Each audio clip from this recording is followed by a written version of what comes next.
លើកយកពីរបស់មួយតែតើតើទៅនឹងការធ្វើចំណែកថ្នាក់របស់ស្លឹករុកជាតិការដែលស្ថិតនៅក្នុងមេរៀនទី1ចំណែកថ្នាក់ជាមួយនឹងការធ្វើមេរៀនទី2មួយអំពូលចាអញ្ចឹងនៅក្នុង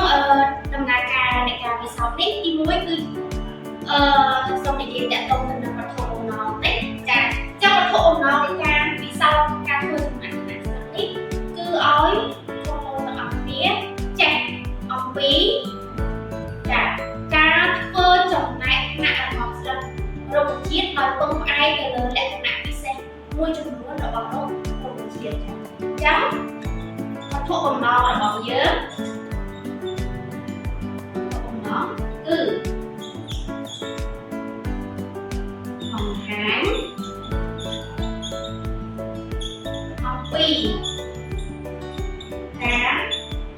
ធ្វើចំណែកថ្នាក់របស់ស្លឹកនេះគឺជាវត្ថុអំណងនៃវិធីរបស់ស្លឹកចាអញ្ចឹងនៅក្នុងការពិសោធន៍នេះមុននឹងឈានទៅដល់ដំណើរការនៃការពិសោធន៍គឺយើងមានសម្ភារៈមួយចំនួននៅក្នុងដំណើរការនៃការពិសោធន៍ចាអញ្ចឹងសម្ភារៈដែលយើងត្រូវប្រើប្រាស់នៅក្នុងដំណើរការពិសោធន៍គឺយើងមានមួយចំនួនចាដូចជាប្រភេទស្លឹករុក្ខជាតិចាស្លឹករុក្ខជាតិនេះចាបងប្អូនអាចស្វែងរកកាន់តែច្រើនប្រភេទគឺកាន់តែល្អដើម្បីងាយស្រួលយើងធ្វើចំណែកថ្នាក់ចាអញ្ចឹងយើងមានទាំងស្លឹករុក្ខជាតិម៉ូណូកូទីលេដូនឬក៏ស្លឹករុក្ខជាតិឌីកូទីលេដូនចាបន្តមកទៀតគឺយើងមានស្កុតចាមួយទៀតកន្ត្រៃចាមួយទៀតគឺហ្វឺតចាហើយនឹងសម្ភារៈខាងក្រៅគឺយើងប្រើទាំងក្រដាសសនេះចាដើម្បីយើងធ្វើចំណែកថ្នាក់របស់ស្លឹករុក្ខជាតិអូខេនៅក្នុងដំណើរការពិសោធន៍នេះចាបងប្អូនទាំងអស់គ្នាត្រូវសង្កេតមកពីចំណុចសំខាន់4ចាចំណុចសំខាន់4ដែលទី1គឺយើងនិយាយអំពីទម្រង់ស្លឹកចាឬក៏យើងអាចហៅម្យ៉ាងទៀតថាជាតួស្លឹកអញ្ចឹងនៅក្នុងចំណុចទម្រង់ស្លឹកឬក៏តួស្លឹកនេះគឺយើងមានចំនួនចា3ទី1គឺតាក់ទងទៅនឹងស្លឹកតូលទី2ស្លឹកកង្ហានិងទី3គេហៅថាស្លឹកស្និតគូចាអញ្ចឹងទម្រង់ស្លឹកតូលចាឧទាហរណ៍ចាស្លឹកលៀបនេះចាគឺជាទម្រង់ស្លឹកតូលដែលនៅលើតងស្លឹកគឺមានស្លឹកតែមួយចាបន្តមកទៀតស្លឹកកង្ហាគឺជាស្លឹកចាដែលនៅលើតងរបស់វាចាគឺមានស្លឹករាងជាកង្ហាឬក៏រាងឆែកចាចំណែកស្លឹកមួយប្រភេទទៀតគឺយើងហៅថាស្លឹកស្និតគូចាដែលទម្រង់ស្លឹករបស់វាគឺ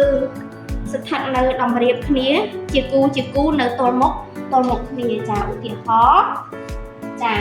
ស្លឹករបស់ដើមមៀនចាអញ្ចឹងទាំងអស់នេះគឺជាទម្រង់ស្លឹកចារបស់ស្លឹកតូលស្លឹកកង្ហាក៏ដូចជាស្លឹកស្និតគូអញ្ចឹងនៅក្នុងទម្រង់ស្លឹករបស់យើងតាក់ទងទៅនឹងស្លឹកតូលចាអញ្ចឹងគឺយើងមានច្រើនប្រភេទដែរចាមាននៅក្នុងចំណុចនេះគឺខ្ញុំយកមកជាចំនួន4ប្រភេទរុក្ខជាតិចាទី1គឺស្លឹកលៀបចាស្លឹកជ្រៃនេះស្លឹកការីស័យជាមួយនឹងស្លឹកស្វាយនេះគឺជាទម្រង់ស្លឹកតូលដែលមានលក្ខណៈចាជាស្លឹកពេញនិងមួយទៀតចាតកតងទៅនឹងស្លឹកកង្ហាគឺយើងមានប្រភេទស្លឹកល្ហុងក៏ដូចជាស្លឹកឆាយាចាទម្រង់របស់វាគឺរាងកង្ហានិងមួយទៀតតកតងទៅនឹងស្លឹកស្និតគូគឺមានចំនួន3ប្រភេទដែលខ្ញុំលើកយកមកនេះទី1គឺតកតងទៅនឹងស្លឹកស្កៅចាមានជាមួយនឹងស្លឹករបស់អំពិលទឹកចានេះគឺជាប្រភេទស្លឹករុក្ខជាតិមួយចំនួនចាដែលបង្ហាញអំពីលក្ខណៈរបស់វាចាលក្ខណៈសម្គាល់របស់វាគឺតកតងនឹងស្លឹកតូស្លឹកកង្ហាក៏ដូចជាស្លឹកស្និតគូចាអញ្ចឹងចំណុចបន្តទៀតចំណុចលេខ2គឺយើងនិយាយអំពីកែមស្លឹកវិញម្ដងចាអញ្ចឹងនៅក្នុងចំណុចកែមស្លឹកនេះគឺយើងមាន3ដែរចាទី1គឺកែមពេញ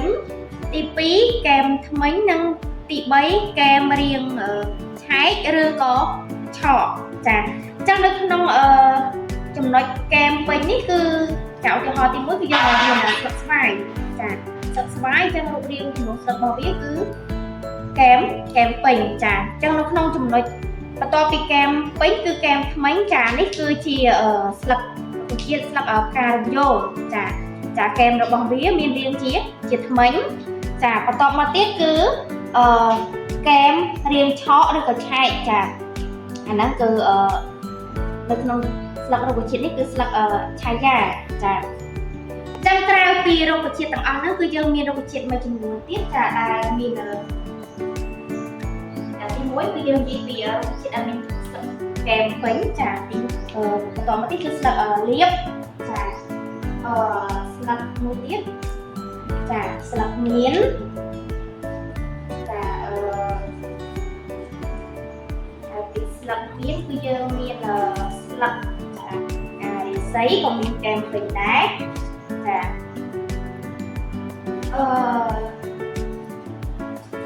ទៀតចាស្លឹកជ្រៃក៏មានកែមពេញដែរចាហ្នឹង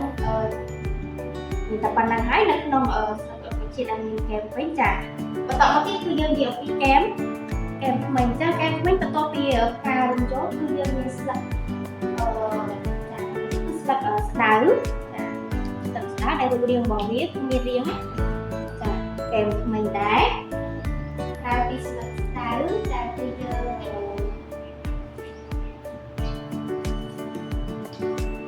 ចាមានស្លឹកមួយទៀតស្លឹកស្នាយចាស្លឹកស្នាយក៏មានរាងកែមថ្មីដែរចាហើយមួយទៀតគឺយើងនិយាយអំពីស្លឹករាងឆក់ឬក៏ឆែកចាតាមពីស្លឹកឆាយានេះគឺយើងមានរុក្ខជាតិមួយប្រភេទទៀតដែរគឺតកតងទៅនឹងស្លឹកកំប៉ុងចា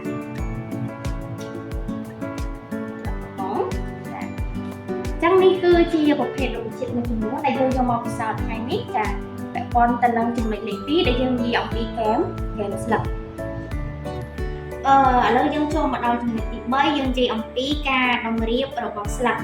ចឹងនៅក្នុងការតម្រៀបរបស់ស្លឹកគឺយើងមាន3ដែរទី1គឺជាការតម្រៀបឆ្លាក់ទី2ចាប្រភេទស្លឹកឆោមចាទី3ស្លឹក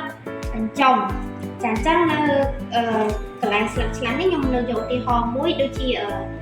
ស្លឹករបស់លៀបចាដើមលៀបគឺវាចានៅឆ្លាស់គ្នាចាចំណែកឯស្លឹកឆោមគឺមានស្លឹករបស់មៀនចាវានៅទល់មុខគ្នាចាការតម្រៀបទល់មុខគ្នាហើយនឹងស្លឹកកញ្ចុំចាស្លឹកកញ្ចុំគឺយើងយកប្រភេទស្លឹកសណ្តែកចាដោយសារវាតម្រៀបគ្នាជាកញ្ចុំនៅខាងចុងតងចាអញ្ចឹងក្រៅពីរុក្ខជាតិ3ប្រភេទនេះក៏មានរុក្ខជាតិទៀតដែរចាទី1គឺយើងនិយាយពីស្លឹកឆ្លាំងវិញគឺចាយើងមានដើមការរិស័យហើយចាស្លឹករបស់ជ្រៃចាក៏មានស្លឹកឆ្លាស់ដែរចាស្លឹករបស់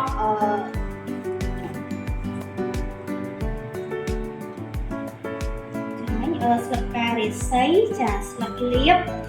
ចាជាមួយនឹងស្លឹកជ្រៃចាអញ្ចឹងស្លឹកឆ្លាស់យើងមានប៉ុណ្ណឹងបន្តមកទៀតស្លឹកឆោមចាស្លឹកឆោមអញ្ចឹងទី1គឺយើងដឹងហើយមិញខ្ញុំដាក់ស្លឹកមៀនចាបន្តមកទៀតគឺស្លឹកស្ដៅចាឆោមគ្នាដែរនិងមួយទៀតគឺស្លឹករបស់ដើមអំពិលទឹកចាគឺក៏វាស្ថិតនៅឆោមគ្នាដែរចា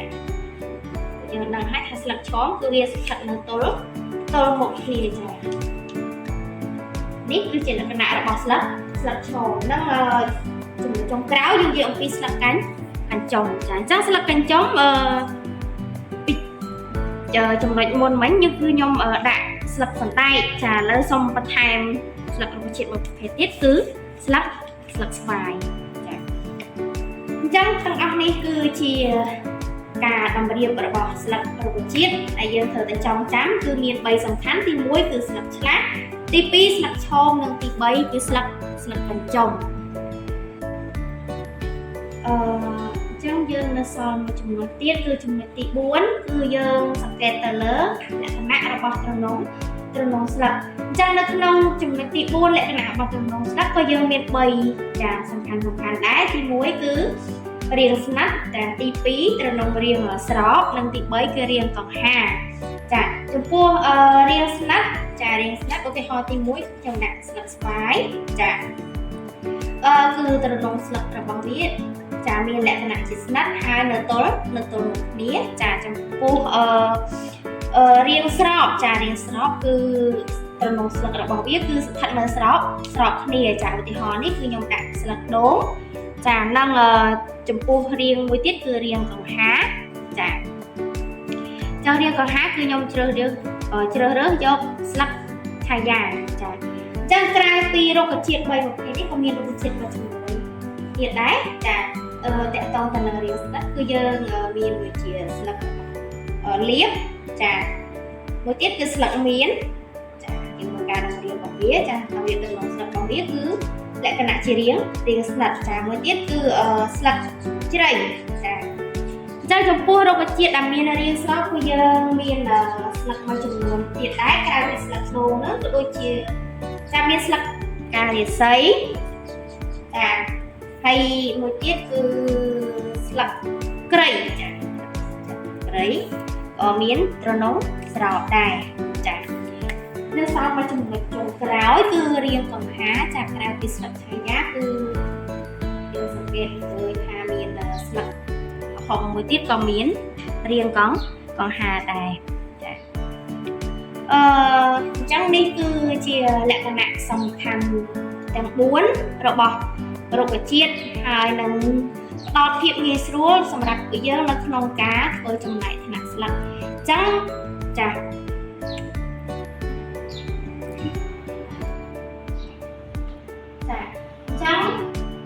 ថ្មីម្ដងទៀតអញ្ចឹងដើម្បីងាយស្រួលនៅក្នុងការធ្វើចំណែកថ្នាក់ស្លឹករបស់រុក្ខជាតិបានអញ្ចឹងកូនត្រូវសង្កេតលើលក្ខណៈពិសេសរបស់ស្លឹករុក្ខជាតិចំនួន4ចាទី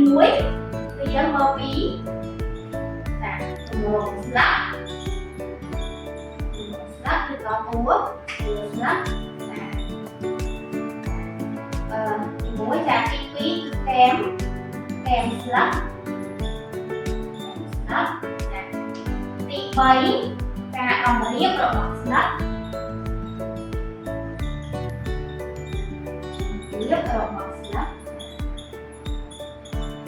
និងទី4គឺយើងសង្កេតអំពីទ្រនងរបស់ស្លឹក